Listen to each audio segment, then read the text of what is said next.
menceritakan kehadiran Allah Subhanahu wa Ta'ala yang telah melimpahkan rahmat dan karunia-Nya kepada kita semua, sehingga kita masih bisa diberikan kesehatan pada saat sekarang ini. Selawat berangkaikan salam tak lupa pula kita junjukkan kepada arwah junjungan kita, yakni Nabi besar Muhammad SAW.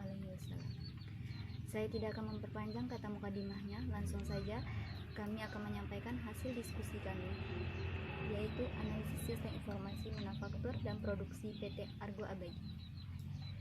Kami dari kelompok 3 yang beranggotakan saya sendiri Ella Asmar, teman saya Meta Sabila, Nadia Nauroh Salsabila, Dewi Sadia. Baiklah, pertama saya akan menjelaskan apa itu sistem manufaktur. Sistem manufaktur mempunyai definisi sebagai keseluruhan entitas yang bekerja dalam suatu aturan tertentu untuk mengubah resources, material, modal, tenaga, energi, dan keterampilan menjadi produk, barang, atau jasa yang dapat dijual oleh perusahaan dengan melakukan proses produksi tertentu untuk meningkatkan output suatu result. Yang kedua yaitu pengertian produksi. Istilah produksi sering digunakan dalam term membuat sesuatu secara khusus. Produksi adalah kegiatan untuk menciptakan atau menambah suatu barang atau jasa. Dalam istilah yang lebih luas dan lebih fundamental, produksi dapat diartikan sebagai pengubahan bahan-bahan dari sumber-sumber menjadi hasil yang diinginkan oleh konsumen. Hasil itu dapat berupa barang atau jasa. Lanjutkan penjelasan dari teman saya, yaitu tentang aliran proses bisnis di PT Agro Abadi. Berikut gambar dari aliran proses bisnis PT Agro Abadi, ada di sebelah sini, di sini ya. Berikut ini adalah aliran proses bisnis di PT Agro Abadi. Pada aliran proses bisnisnya terdapat beberapa aktor. Yang pertama ada staf lapangan, admin, kepala produksi, gudang, staf produksi, kepala gudang, dan pengirim. Dan dokumen yang dihasilkan yaitu ada SPK, surat perintah kerja, selanjutnya laporan pembelian sawit, surat pemesanan, SPB atau surat pengiriman barang, laporan gagal produksi, perihal perbaikan alat, dan laporan minyak yang dikirim.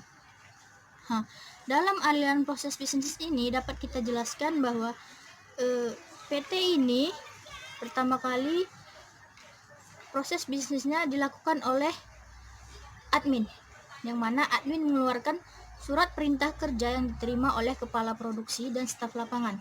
Selanjutnya, staf lapangan membeli sawit, mencatat sawit yang dibeli. Catatan diberikan kepada admin agar admin dapat membuat suatu laporan per tahunnya. Selanjutnya, sawit yang sudah dibeli langsung dibawa ke gudang.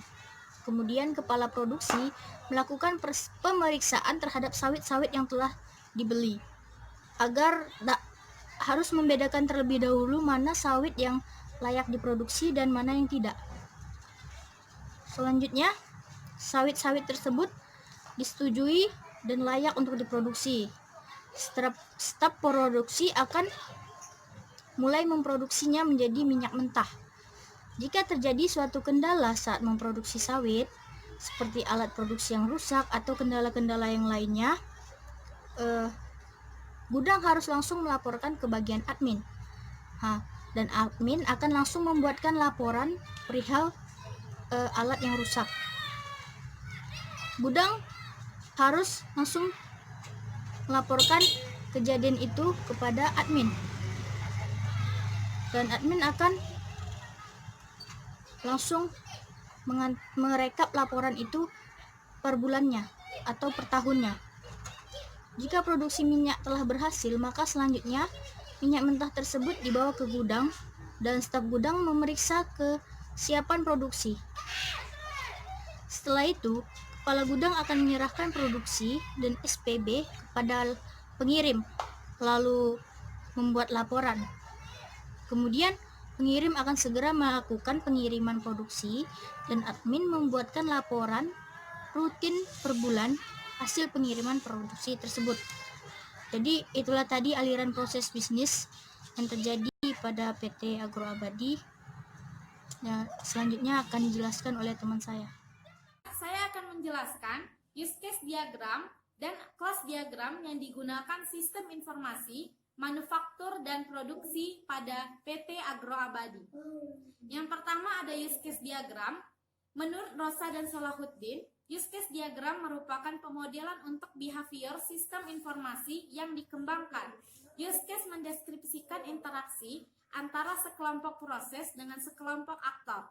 Komponen utama use case diagram yaitu use case itu sendiri, aktor, dan relasi.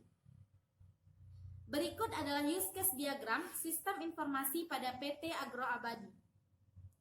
Dan pada use case diagram terdapat aktor yang di dalamnya terdapat admin yang bertugas mencetak dan memberikan surat perintah kerja, mengelola laporan rutin pembelian sawit per tahun dan per bulan, mengelola laporan pengecualian, dan mengelola laporan rutin pengiriman per tahun dan per bulan.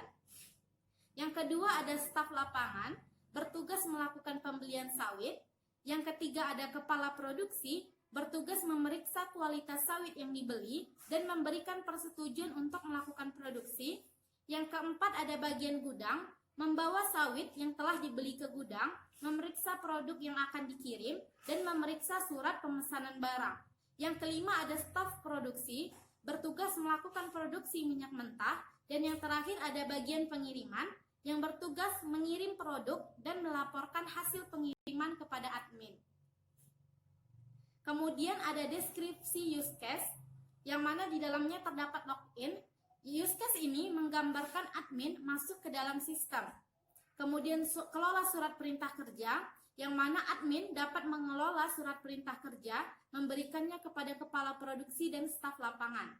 Kemudian kelola laporan rutin pembelian sawit yang mana admin dapat mengelola data pembelian sawit seperti input data, edit data, dan delete data. Kemudian kelola laporan pengecualian yang mana admin dapat mengelola data laporan gagal produksi untuk perbaikan alat dan yang lainnya seperti input data, edit data, dan delete data. Kemudian yang kelima ada kelola laporan rutin pengiriman barang yang mana admin dapat mengelola data pengiriman barang seperti input data, edit data, dan delete data. Selanjutnya yang kedua adalah kelas diagram. Kelas diagram merupakan diagram yang menunjukkan kelas-kelas yang ada pada sistem dan hubungannya secara logik. Kelas diagram yang dibuat pada tahap desain ini merupakan deskripsi lengkap dari kelas-kelas yang ditangani oleh sistem. Kelas diagram sistem informasi manufaktur dan produksi pada PT Agro Abadi dapat dilihat pada gambar berikut. Saya akan menjelaskan atau menampilkan demo dari sistem yang telah kami rancang. Tampilan halaman login kami. Saya akan login.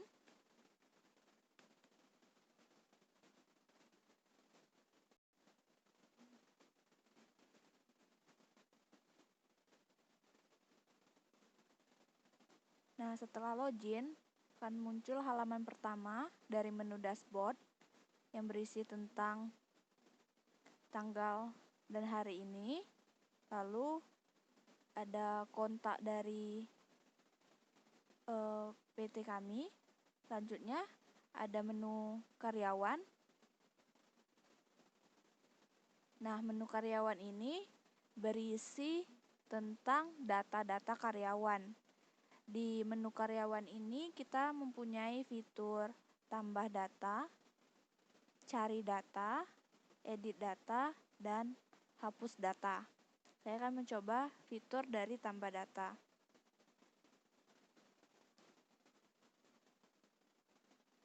Nama karyawan.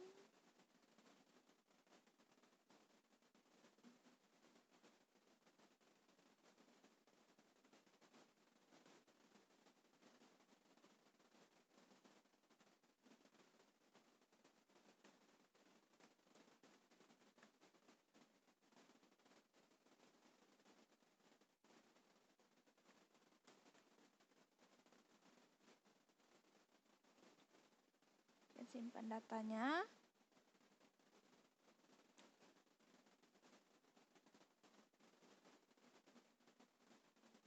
Sukses ditambahkan.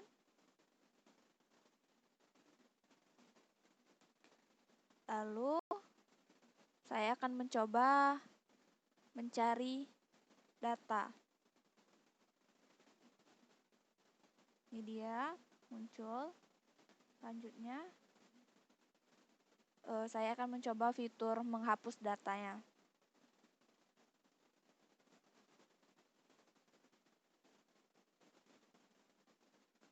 Setelah data berhasil dihapus, selanjutnya ada menu laporan. Menu laporan ini berisi laporan-laporan yang ada. Nah, di menu laporan ini ada dua jenis laporan. Yang pertama ada laporan rutin dan yang kedua ada laporan pengecualian. Menu ini memiliki fitur-fitur yang sama, kecuali fitur cari. Selanjutnya kita akan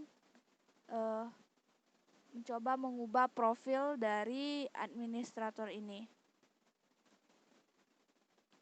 Nah, ini dia profilnya. Saya akan mengubah username.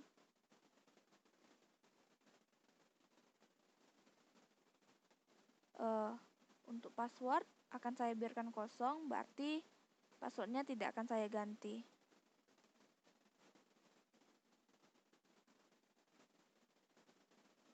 Nah, data berhasil diupdate.